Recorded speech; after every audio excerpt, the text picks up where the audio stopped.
Hello and welcome. I'm pleased to be joined today by Mark Matthews, our Head of Research in Asia, who is going to tell us about his outlook for the Asian market.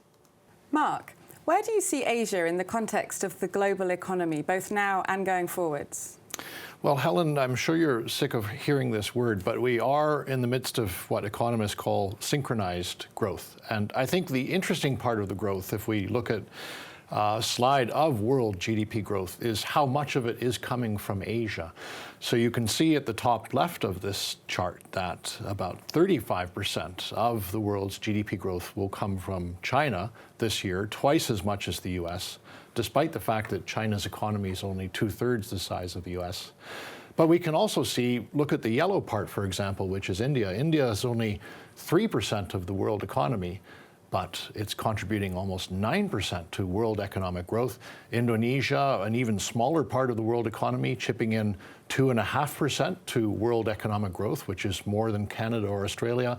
So that's a very nice thing to see, and I think it explains why, if you look at the market's performance so far this year, the US is down about 2%, and the H shares are up about 2%. And I think you can probably extrapolate that forward.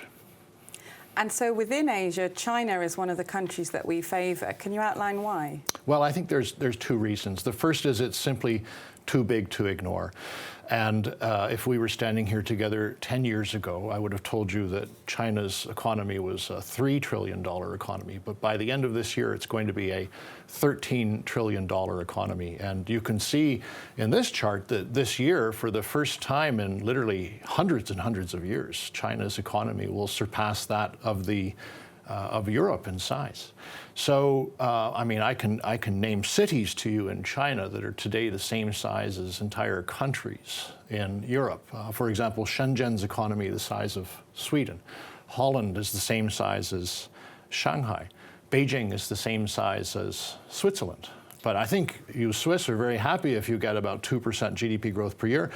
Beijing's growing at least at 7% per year. Then the second thing is that China's very, very rapidly rising up the value-added chain. And the key phrase in Beijing these days is, we don't want to grow old before we grow rich. And so this is where Made in China 2025 comes in, a big initiative, I think the biggest initiative they've done since the foundation of the People's Republic, to become the leader in 10 sectors in the world by 2025.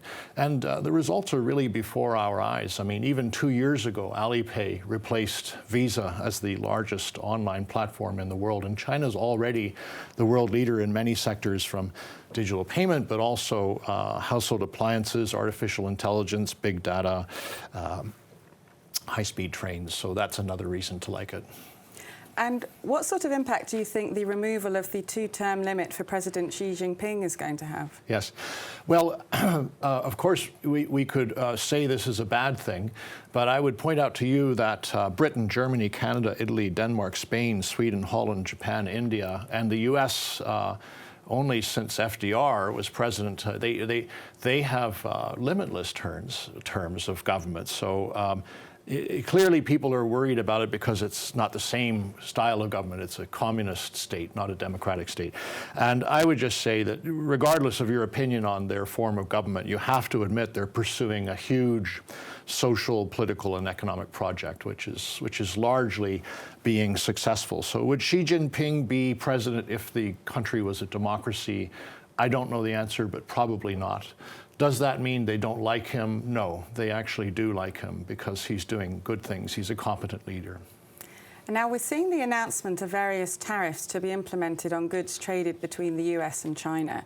What are your thoughts on the trade frictions and how material they might turn out to be for China? I think from a US perspective, it's sensible because China is 60% of the US trade deficit, up from about 25 the year before they signed WTO. And the US does sell them planes and cars and soybeans, but frankly, not a lot else. So I can understand why this has become an issue.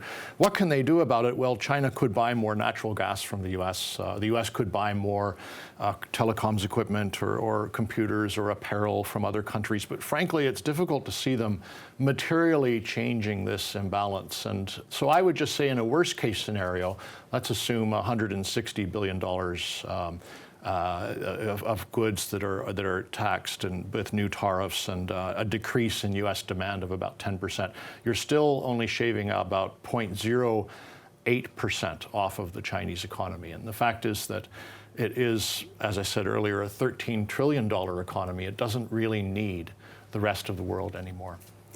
And in terms of other countries within Asia, where do you currently see attractive opportunities? I think there's an opportunity in the Japanese banks. And last Tuesday, the Bank of Japan Governor Kuroda said they're having internal discussions on how to exit their ultra-loose monetary policy. The banks in Japan are the cheapest banks in the world. They trade on about 0.5 to 0.7 times price to book because they have the lowest net interest margins in the world, about 0.15%. So why would you buy a bank with almost no margin? But the margins will improve if they do normalize monetary policy and interest rates do rise. And so I think there's an opportunity in that space right now. Thank you very much, Mark, for sharing your insights with us today. And thank you for watching. We look forward to bringing you more market insights very soon. Bye for now.